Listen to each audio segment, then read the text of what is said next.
अगर आपके पास भी सिंगल डोर का फ्रिज है और उसमें कूलिंग करना बंद हो चुका है, मतलब ठंडा आपको जो होता है वो ज़रा सा भी नहीं मिल पा रहा है, तो इस प्रॉब्लम को आप इजीली सॉल्व कर सकते हो। कभी कभी हम लोगों से खुद से ये मिस्टेक हो जाता है, मैं आप लोगों को इस वीडियो के थ्रू बताने वाला हूँ।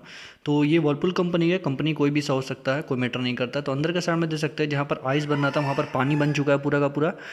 और यहाँ पर कोई बटन एक है जो डिफ्रोस्ट बटन जिसे हम कहते हैं, इसे कभी भी आप प्रेस कर दोगे या गलती गलती से घर पे कोई प्रेस कर देगा, ऑटोमेटिक आपका कंप्रेसर बंद हो जाएगा और अंदर का जो आइस रहेगा वो आपका गल करके पानी बन करके बैक साइड में आ जाएगा। यहाँ मैं दिखा देता हूँ।